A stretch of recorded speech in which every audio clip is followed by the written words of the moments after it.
Today, we're going to go through exactly how to sell your cryptocurrency, how to withdraw your funds, and do it all the right way.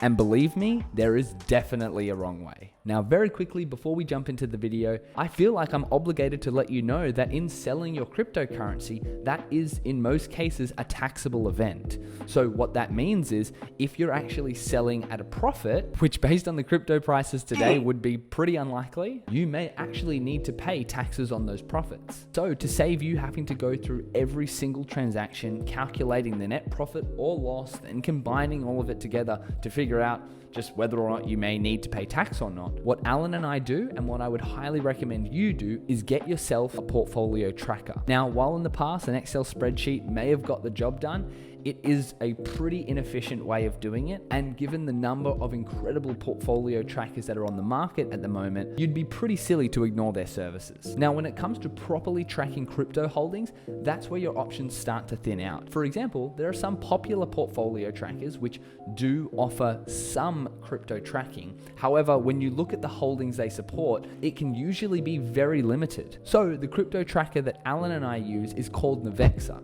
And while we are now partnered with them, they are not paying me to say this.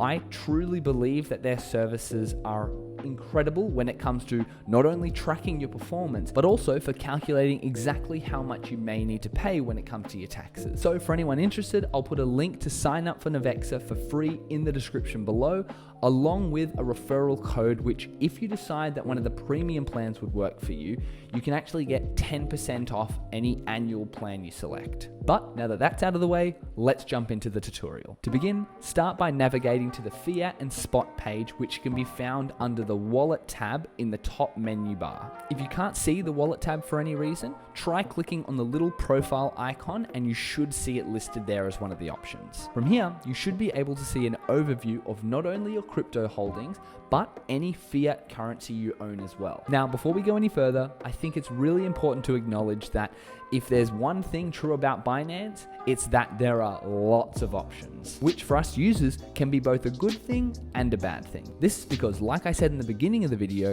there is in fact a wrong way to sell your crypto and withdraw funds on Binance. And by the looks of it, I would say a lot of people make this mistake. Let me explain. You see, I don't know about you, but if I was wanting to sell my crypto, it would be hard to look past that bright yellow sell button right there next to my cryptocurrency. And if I were to click and follow the steps, everything seems to be normal. I can see there it's going to be sold into AUD, which is what I want. And all I need to do is simply add the card details for the card I would like to receive the funds onto.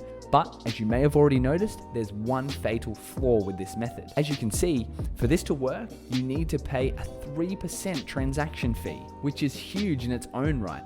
But what makes it even worse is there's a way to sell and withdraw your funds without paying any fees at all. So let me show you how. Basically, there are two simple steps to this process. One, convert your cryptocurrency to AUD or whatever fiat currency you want. And two, withdraw your funds using the bank transfer method. To do this, you'll need to again start at the fiat and spot page. Now, as I did this on my end for the video, at the time I didn't actually realize that I didn't quite have enough to meet the minimum requirement when it came to my Binance coin holdings and my Bitcoin holdings. So if anyone out there is in a similar situation where the amount they have in a particular coin isn't enough to do the conversion, this is the workaround that I use. As you can see there, I actually had more than enough Tether in my account. So all I did was convert some Tether into Binance coin and Bitcoin and immediately convert it back to Tether, including not only the amount that I just switched over, but the original balance as well. From there, I also converted my Ethereum into Tether, just so that I had all of my cryptocurrencies in the one stable coin.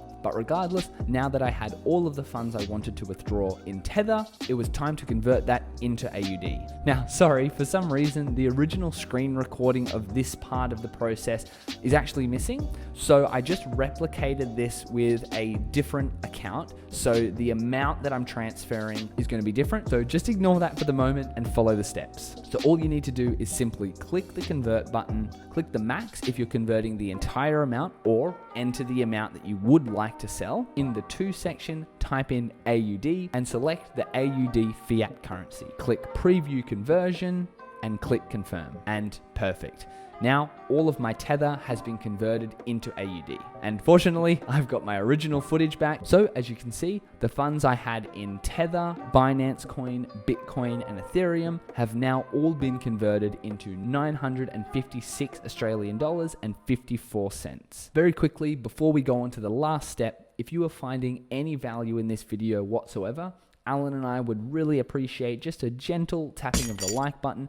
You know what it does by now, but at the end of the day, it really helps us out, so we thank any of you who do that for us. The next step is to simply click the withdraw button, check that the currency is correct, and ensure that you've got bank transfer selected. Now, at this point in time for me, bank transfer was the only option, so I definitely didn't mess that up, but just make sure that if there are other options in the future, that you've got bank transfer selected. Click continue, and then simply enter your bank details. Once that's done, click continue, and if this is your first time withdrawing, you may need to verify your bank account. Now, as you can see there, it does say this process can take 2 days. However, for me, it was instant, so hopefully for you, it's the same. So click verify, and at this point, Binance will transfer a certain amount of money to the bank account you inputted in the previous stage. So then you want to open up your banking app or go onto internet banking on your browser and check for the amount that Binance sent. Enter that amount into the field here and click confirm. It will then be reviewed, which should only take a couple of seconds. So click OK